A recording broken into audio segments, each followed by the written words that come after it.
Assalamualaikum warahmatullahi wabarakatuh. Alhamdulillahirabbil alamin wassalatu wassalamu ala asyrofil mursalin sayyidina Muhammadin wa ala alihi wa sahbihi ajmain amma ba'du. Yang sangat saya hormati semua yang ikut sawalan Universitas Gadjah Mada, utamanya Bapak Rektor Profesor Panut Mulyono, yang ikut Bapak Gubernur kita Pak Ganjar, ada Bu Lilis Anggono, dan teman guru kami juga teman menulis kami Bu Aufa, Putri Profesor Zaini Dahlan. Juga kebetulan di sini ada Sekjen PBNU ini Mas Filmi, semua yang datang dari alumni UGM yang ikut syawalan. Sebagai bentuk penghormatan saya pada UGM, alumninya, saya akan utarakan referensi yang valid juga jadi perilaku. Ada aturan dalam ilmu hadis, jadi di antara aturannya itu sebuah riwayat itu menjadi kuat meskipun asal-usulnya riwayat yang lemah kalau menjadi perilaku sosial. Karena perilaku sosial itu menunjukkan didikan atau pendidikan atau tarbiyah dari leluhur sampai kita. Misalnya saling memaafkan. Itu hadis tentang persisnya saling memaafkan mungkin banyak yang masalah ketika teksnya ada yang sampai menyebut fatasofaha salaman. Bisa orang berdebat hukumnya salaman kayak apa, apalagi musim sekarang. Orang saling curiga untuk nggak salaman itu. Tapi apapun itu perdebatan dalam persisnya teks, jika diperkuat oleh perilaku sosial, maka hadis itu menguat menjadi baik. Saya cerita tentang hikmah syawalan sebagai amanat yang dipesankan di sini. Syawalan di Indonesia itu identik dengan minta maaf. Ya, jadi kalau id itu dari kosakata audun maknanya kembali. Setelah kita puasa 1 bulan, kita insya Allah ber-KTP surga lagi. Jadi kita tahu dulu Nabi Adam itu di surga, beberapa anaknya juga lahir di surga, sehingga KTP kita ini sebetulnya KTP surga, alamat tetap kita itu surga. Karena kita di dunia agak kacau itu, agak coro Jawa, agak bedigasan itu agak kacau, terus status itu agak-agak hilang ini. Semoga agak hilang betul. Nah, dengan Ramadan itu status itu dikembalikan. Makanya banyak ulama mengatakan al-aid minal audi. Dari kata kembali, kita yang dulu penduduk surga, insya Allah barokahnya Ramadan yang diterima itu menjadi status penduduk surga lagi. Disebut minal aidin. Kita kembali lagi ke fitrah, kembali lagi ke status kehambaan yang benar, sehingga kita layak menjadi ahli surga. Saya mulai dari status kehambaan. Memang untuk menjadi ahli surga itu kita tidak boleh menandingi Tuhan, menandingi kekuasaan Allah. Sehingga syarat dasar masuk surga itu harus abdullah. Kita berstatus hambanya Allah.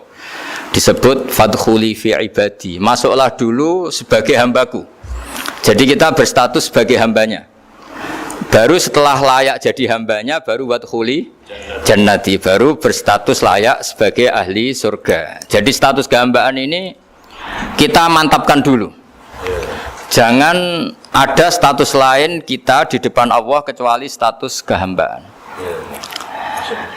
Saya punya analogi dan itu saya ulang-ulang karena di antara ciri Quran itu mengulang-ulang sesuatu yang harus jadi pegangan. Saya ulang lagi, di antara ciri Quran itu mengulang-ulang sesuatu yang jadi pegangan. Jika kita belajar ilmu fisika atau ilmu apa saja, maka kita akan bicara materi sesuai statusnya. Jadi kita harus latihan untuk iman kepada Allah. Saya tanpa mengurangi rasa hormat, saya memberi contoh begini. Ini jam, materinya dari besi. Ini kertas, materinya ya kertas. Tentu secara fisik, orang akan bilang jam ini lebih kuat timbang kertas. Dan itu pasti dibenarkan dari segi materi. Tapi kalau Anda beragama dan Anda tahu bahwa pengendali alam raya ini Allah Ta'ala, maka kamu akan bilang, terserah Gus Baha gitu. Bisa saja jam ini saya punya niat saya hancurkan, kertas yang lemah ini saya simpan.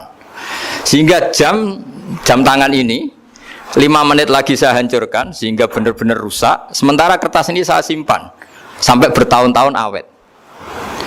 Nah, kira-kira seperti itulah ilmu manusia. Sesuatu yang kita sangka kuat, ternyata Allah punya rencana menghancurkan itu.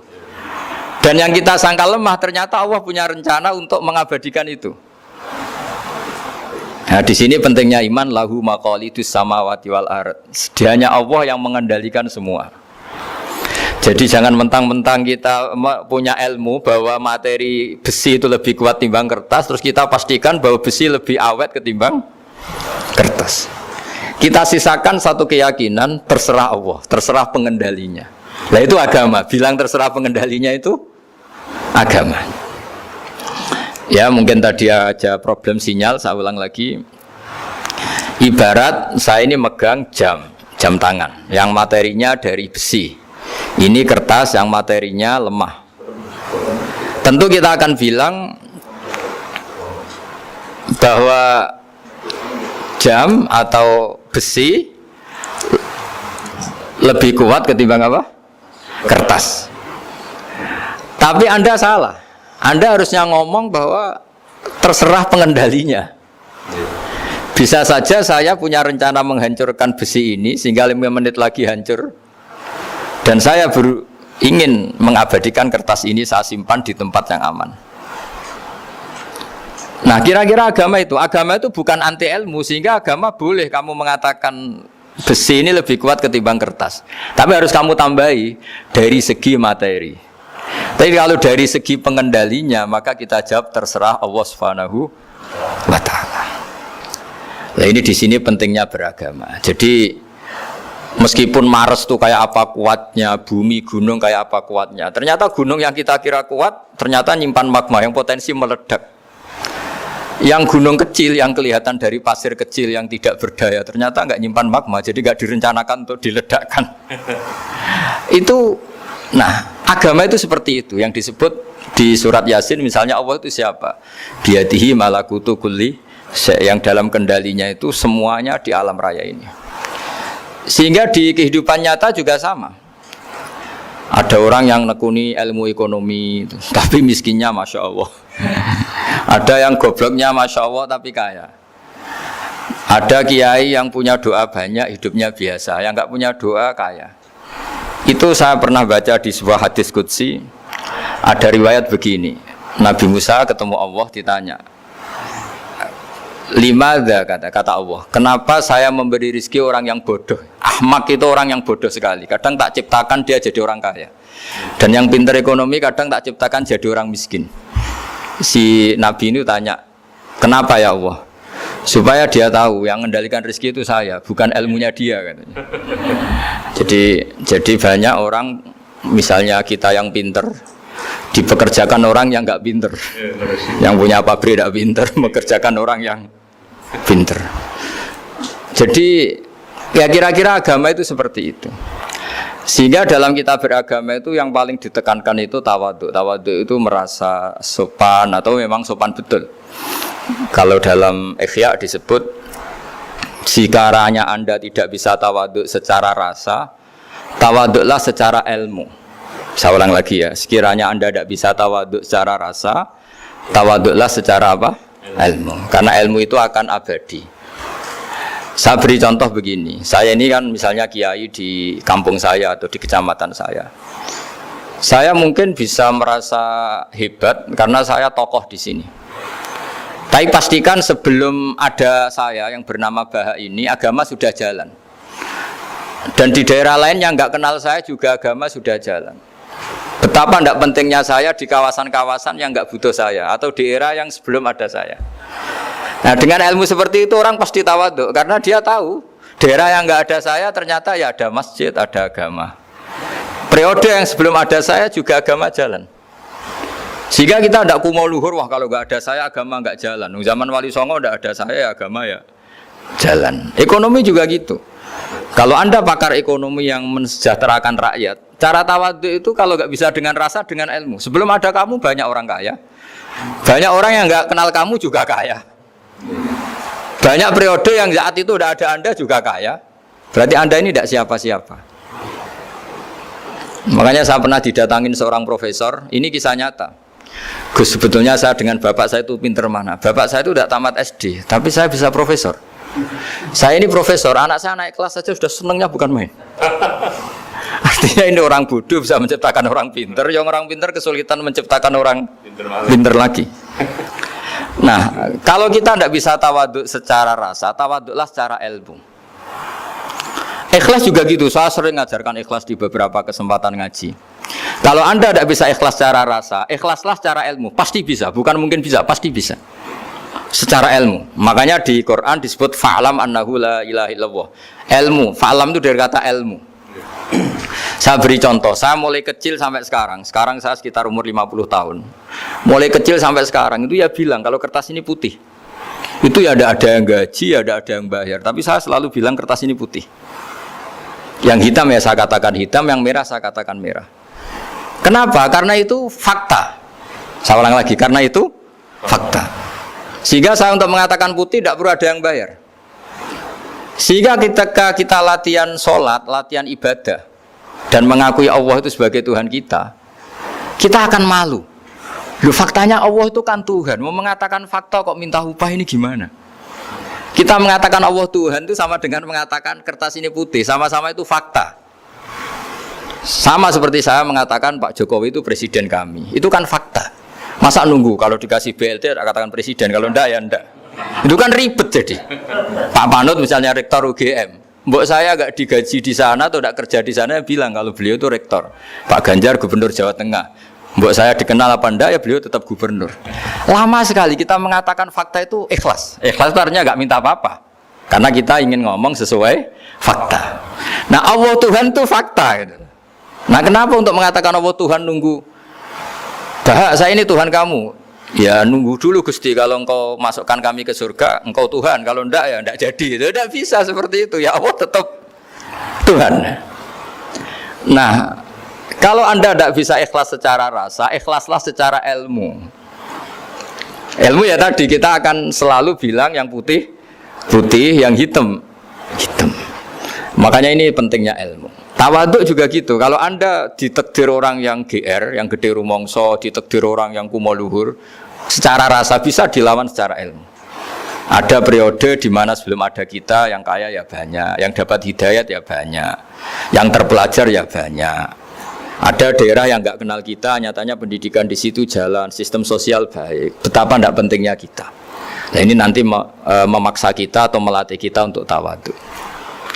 Nah dari hikmah ilmu itu kemudian kita minta maaf sama orang lain itu mudah, karena kita sadar bahwa adanya kita ini problem. Saya sering digojlok orang-orang kaya. Orang-orang kaya itu ya kadang agak kurang ajar tapi nggak bisa dibantah. Begini, pernah tanya saya gini, Gus, saya ini punya mobil mahal, harganya 2 miliar. Kayaknya yang berak pakai jalan raya saya kan. Kok bisa bayarnya pajak saya mahal? Sehingga kayaknya paling pantas saya. Yang naik ontel itu kan nggak bayar pajak, harusnya nggak boleh pakai jalan gitu. Terus saya bilang, mbah-mbahnya yang naik ontel itu pejuang, bapak kamu enggak, kata saya. Kamu nggak warisnya, kata saya. Artinya ada teori dalam kitab hikam itu kitab tasawuf dalam pesantren. Itu kebaikan saja di soal. Misalnya begini, kita ini bangga sebagai urip yang tertib, hidup yang tertib di kantor, di tempat-tempat pekerjaan. Tapi kalau itu semua terjadi, kalau ada kecelakaan di jalan itu nggak ada yang nolong langsung. SAR paling efektif, tim penolong paling efektif itu ya orang-orang nganggur itu. Orang-orang yang di jalan-jalan, di perapatan itu kalau ada kecelakaan langsung nolong. Itu nanti ambulan itu yang kedua, ketiga, yang nolong pertama ya orang-orang yang nganggur-nganggur di jalan itu. Ada orang tersesat nolong. Maka ketika seorang sahabat tanya, ya Rasulullah, kalau engkau melarang kita jagongan di jalan, itu kita tidak bisa. Tapi kata Nabi, ya silahkan saja, tapi adu haqqat thoriq, hak kamu di jalan itu datangkan. Apa itu? Ya kamu bisa amar ma'ruf nahi mungkar. Coba kalau di terminal, di tempat publik banyak orang yang soleh, itu nanti copet ya sungkan. Yang mau jambret ya sungkan, karena yang di situ orang-orang soleh. Nanti yang nggak sholat juga sungkan, karena yang di situ banyak yang sholat. Jadi kenyamanan orang pergi jauh di tempat-tempat sepi itu ya barokahnya orang-orang nganggur terus ngaji, wah nengkono masih rame, ada orang yang di perapatan, di pertigaan. Bayangkan kalau ini orang-orang soleh, pasti itu nyaman karena wilayah publik dihuni orang-orang yang soleh. Tapi orang pasti bilang itu nggak tertib. Kita inginnya hidup ya tertib di kantor atau yang suka di masjid di masjid. Tapi kalau itu terjadi, itu nggak ada tim SAR gratis yang setiap saat kalau ada orang kecelakaan nolong. Makanya dalam makalah hikam itu paling masyhur diantaranya itu manusia itu siapa? Manusia itu mangkanat mahasinuhu masawiya, fakih falatakun masawihi masawiya. Manusia itu orang yang saat baik saja ada salahnya, apalagi pas salah. Jadi kalau kamu punya toko lagi laris dan saat laris itu Anda ngerumat keluarga Anda melakukan kebaikan pada keluarga Anda, pasti ada toko lain yang termahjubkan, yang tersingkirkan. Makanya saya pernah diskusi sama kiai besar, guyonan sama saya. Kita kalau kiai besar sebaiknya kalau diundang di musala kecil datang apa enggak? Kata kiai yang satu, jangan datang Gus, itu jatahnya kiai kecil. Terus kata yang satu, datang Gus sebagai bukti tawaduk bahwa kita kiai besar pun mau diundang yang kecil. Akhirnya kita ini ya kadang datang kadang enggak, karena kadang kita enggak datang supaya jatah rezeki kiai kecil enggak terambil.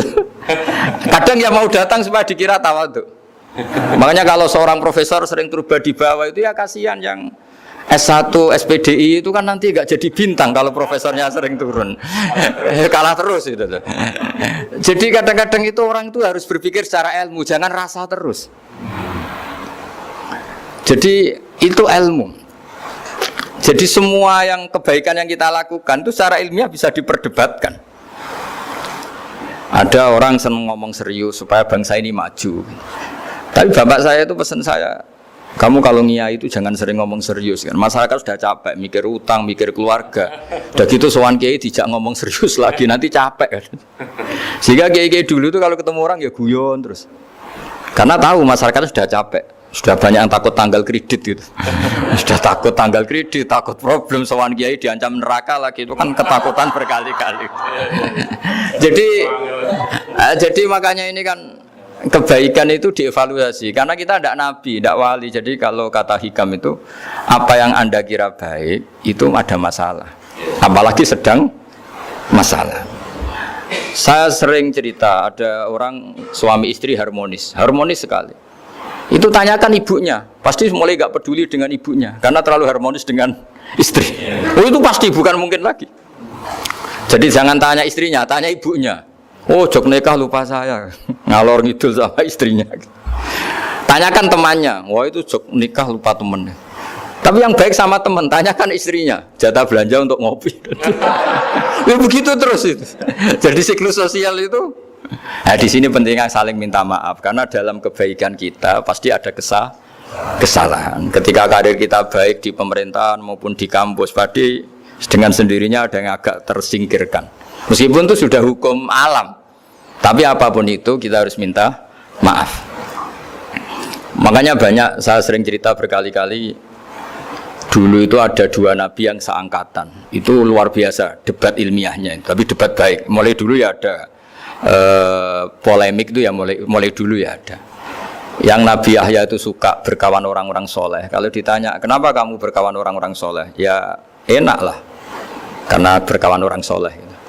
Yang Nabi Isa sering berkawan orang-orang yang enggak jelas. Ditanya, kenapa Anda suka berkawan orang-orang yang enggak jelas?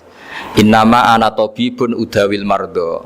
Nabi dan kiai itu ibarat dokter, ya tentu menyembuhkan yang sakit. Kalau Anda seorang dokter pasti neliti daerah-daerah pandemi, masa neliti daerah sehat? Nah, jadi dulu bapak wasiat ke saya gitu, kowe nak dadi kiai kok bengkel. Jadi kiai itu kayak bengkel. Kalau nggak siap dadani orang nggak jelas ya jangan jadi kiai kan.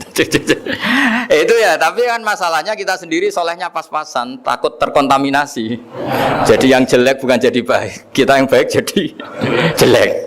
Nah itu kan mulai dulu ya polemik sejauh mana kita punya kekuatan untuk tidak terpengaruh yang negatif. Yang negatif terpengaruh kita menjadi positif. Jadi ini cerita-cerita sawalan bahwa dalam kebaikan kita itu ada kesalahan. Maka kita tetap istighfar, tetap saling minta maaf. Dulu bapak saya kalau diceritain ada seorang kiai sampai sepuh jadi imam masjid, istiqomah sekali. Dulu bapak saya itu guyu. Ya istiqomah, tapi wong liya terus ra iso dadi kader. Jadi calon-calon kiai ini sudah putus asa karena nggak pernah punya kesempatan jadi imam. Jadi di balik istiqomah itu ya ada memahjubkan orang lain. Makanya alhamdulillah di Indonesia itu ada pegawai pensiun. Kalau ndak habis itu. Karena yang anyar-anyar itu mesti ini kurang pengalaman, ini kurang senior. Tapi barokahnya ada pensiun kan gantian. Tapi masalahnya di dunia kiai itu udah ada pensiun. Tambah sepuh tambah mantap, tambah sepuh tambah mantap. Nah itu sebaiknya ya mulai mundur-mundur sedikit dari imam masjid itu. Ya nyari-nyari yang lain lah supaya ada kaderisasi, ada. Jadi intinya itu di balik kebaikan yang kita lakukan pun itu ada masalah sehingga kita butuh istighfar. Di sini pentingnya dawuhnya para wali-wali, dulu ada istilah wastighfaruna yahtaju ilal istighfar. Ketika kita minta maaf, sebetulnya minta maaf sendiri itu butuh minta maaf lagi. Minta maaf lagi itu butuh minta maaf lagi. Misalnya saya dengan Mas Hilmi ini akrab, pernah pakai uangnya misalnya. Itu kadang kita bayar itu malah tersinggung, kok kayak orang lain saja bayar. Minta maaf juga gitu. Kalau kamu punya teman akrab terus minta maaf resmi itu tersinggung. Kayak wong liya ae jaluk sepuro. Jadi kadang jaluk sepuro itu malah masalah. Itu kan sama, kamu punya teman akrab terus kalau mau main, assalamualaikum, saged masuk napa boten? Angsal boten. Boleh enggak main? Itu mesti teman kamu tersinggung. Kok kayak orang lain saja. Artinya ketika Anda merasa benar karena protokoler ketika masuk ke teman, ternyata itu salah. Teman kamu maunya enggak protokoler karena sudah akrab. Tapi ketika kita merasa akrab, ternyata selonang-selonang dianggap problem, kita tidak pernah tahu. Nah di sini kata ulama-ulama, minta ampun itu kebutuhan manusia, karena dalam kebaikan kita pasti ada kesalahan. Makanya disebut wastighfaruna yahtaju ilal istighfar. Kita selalu diajari Rabbana dzalamna anfusana, ya Allah, kita ini selalu mendolimi diri kita sendiri. Jadi saat kita baik pun ada unsur kesalahan.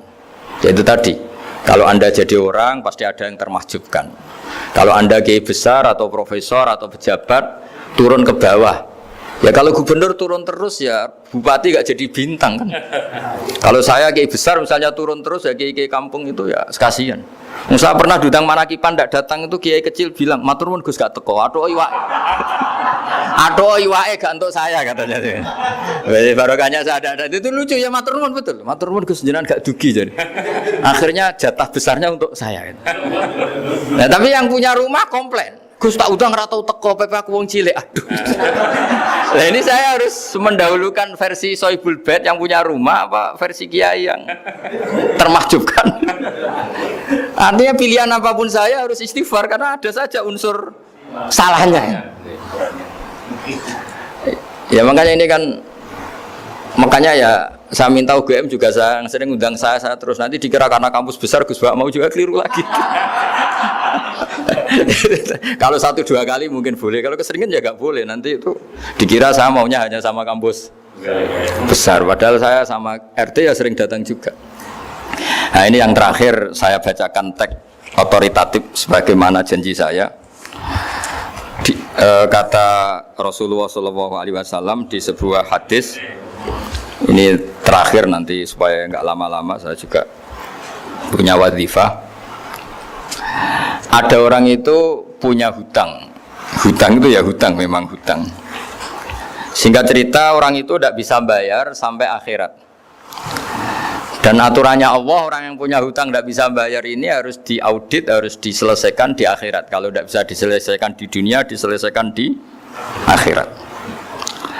Walhasil akhirnya di akhirat itu ditagih dan tidak mampu bayar. Karena di akhirat sudah tidak ada kredit, tidak ada ATM, tidak ada apa saja. Terus kata Allah, solusinya kebaikan kamu dikasihkan yang ngutangi. Ternyata kebaikan dia tidak cukup juga. Bayarnya apa? Kejelekan yang ngutangin dikasihkan yang utang. Kayak apa celakanya? Kebetulan yang ngutangi salahnya banyak, ini kan repot. Tapi Allah itu tidak suka kalau ada orang mukmin yang satu saudara kemudian masuk neraka karena saudaranya ini. Kata Allah, jika ini masuk neraka berarti disebabkan komplain atau ketidakikhlasan temannya yang mukmin. Masa orang mukmin menyebabkan mukmin yang lain masuk neraka? Allah tidak ingin. Makanya di antara nikmatnya beragama itu ukhuwah, persaudaraan. Baik persaudaraan atas nama iman atau atas nama kebangsaan atau atas nama kemanusiaan. Akhirnya si yang ngutangi ini tadi, jangan dibahasakan kreditur, nanti kita kayak bank, pokoknya yang ngutangin lah nanti. Ya bahasa gampangnya yang ngutangin, karena tidak semua orang ngutangnya sama bank. Sama Allah ditunjukkan satu surga yang luar biasa. Nanti tak baca teks Arabnya ya supaya dapat berkahnya bahasa Arab. Terus saking mewahnya surga itu si yang ngutangin tanya, ya Allah itu untuk nabi siapa? Karena semewah itu pasti untuk kelas nabi. Atau untuk wali siapa? Katanya, terus kata Allah, sabda Allah, untuk siapapun yang mampu membeli. Lalu siapa yang bisa membeli surga semewah itu? Kamu bisa. Terus dengan apa ya Allah? Kamu mengampuni teman kamu itu, kamu bebaskan dari utangnya.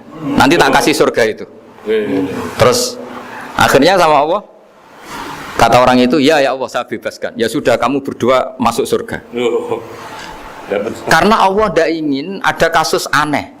Dua orang mukmin ini kan bersaudara. Masa bersaudara kemudian yang satu menjadi penyebab masuknya neraka karena ini tidak mau memaafkan. Artinya kalau kita syawalan itu harus benar-benar mau memaafkan, karena kalau tidak Anda menjadi penyebab teman kamu masuk neraka. Jadi kita janganlah jadi orang mukmin yang menjadi problem bagi saudara kita. Jadi makanya saya itu berharap ada wali utang saya terus tidak bisa bayar, karena ini masih dibela-belain Allah ini. Karena Allah nggak ikhlas kalau ada walinya masuk neraka. Jadi kalau ada wali utang kamu itu utangin saja, doain nggak bisa nyaur, no? Nggak bisa bayar. Nanti ini akan dibela-belain Allah di akhirat, karena wali ini nggak pantas masuk neraka. Ya, jadi kalau ada wali utang kamu mau bayar sudah, Anda tidak usah bayar, nanti di akhirat saja itu. Lah yang ribet kalau yang kamu utangin dia ahli neraka, kamu nagihnya disuruh masuk neraka. Nah, itu ribet itu. Sudah utang dia ahli neraka. Dia tak baca teksnya supaya ini ada di kitab Ihya halaman 197 juz 2. Status hadisnya waqala sahihul isnad, kata Imam Hakim, hadis ini sahihul isnad. Saya baca Arabnya nanti insyaallah sebagian ya supaya kelihatan teks aslinya di bab hukukul muslim. Bainama Rasulullah sallallahu alaihi wasallam jalisun izdhika hatta badat sanayahu. Nabi ketika santai-santai duduk tahu-tahu tertawa sampai gigi depannya itu kelihatan. Jadi tertawa sangat sampai gigi depannya kelihatan. Yang notabene beliau sering hanya senyum, kali ini tertawa betul sampai gigi depannya kelihatan. Faqala Umaru radhiyallahu anhu, ya Rasulullah bi abi anta wa ummi malladhi adhakaka. Apa yang bikin kau sampai tertawa seperti itu? Qala rajulani min ummati jasaya baina yaday rabbil izzah. Dua lelaki dari umatku sama-sama sungkeman nuntut keadilan di depan Allah. Jasaya itu sungkem, duduk bersimpuh itu kalau dalam bahasa Arab itu namanya jasiyah. Faqala ahaduhuma ya rabbi khudli madlamati min hadza. Faqala wa rudda ala akhika madlamata. Qala ya rabbi lam yabqali min hasanati syai'un. Faqala wa ta'ala li talib kaifa tasna'u bi akhika wa lam yabqalahu min hasanati syai'un. Faqala ya rabbi falyahmil anni min auzari. Kalau kebaikannya dia tidak cukup, ya salah saya supaya dilimpahkan ke dia. Terus summa fadat aina Rasulillah sallallahu alaihi wasallam bil buka. Nabi di tengah-tengah cerita itu nangis. Senangis-nangisnya karena habis seneng lalu nangis karena ini kan kebaikannya sudah dikasihkan habis enggak cukup. Akhirnya kejelekan yang utangin ini diberikan. Makanya kalau kamu ingin masuk surga, utangi orang-orang soleh sebanyak-banyaknya. Dan doain nggak bisa apa? Nyaur. Tapi tak jamin orang soleh itu nggak suka utang. Karena hidupnya sederhana. Gitu. Kayaknya saya tidak akan utang Mas Ilmi itu. Karena orang soleh itu hidupnya sederhana, pasti tidak butuh. Kalaupun utang paling ya untuk makan, kan gampang nyaurnya apa? Terus kata Rasulullah, faqala inna dzalika la yaumun azimun yauma yahtadun nasu fihi ila yuhmala anhum min auzarihim. Terus fayaqulu wa ta'ala lil mutadzallim irfa basarak. Coba kamu lihat yang di sana itu ada apa? Fanzur fil jinan, coba surga itu kamu lihat. Faqala ya rabbi ara madaina min fiddatin wa kusuran min dhahabin mukallalatan bil lu'lu. Saya melihat surga yang begitu mewah, semuanya bertatahkan intan, semuanya materinya dari emas, bertatahkan intan. Lalu li ayyi nabiyyin hadza? Itu untuk nabi siapa? Terus awli ayyi siddiqin awli ayyi syahidin. Terus qala Allah hadza liman a'tas saman. Itu untuk siapa saja yang mau mampu beli. Qal ya rabbi wa may yamliku dzalik? Siapa mampu beli surga semewah itu? Terus kata Allah anta tamlikuhu, kamu bisa. Qal bimadza ya rabbi, dengan apa? Qal bi afwika an akhika. Cukup kamu memaafkan saudara.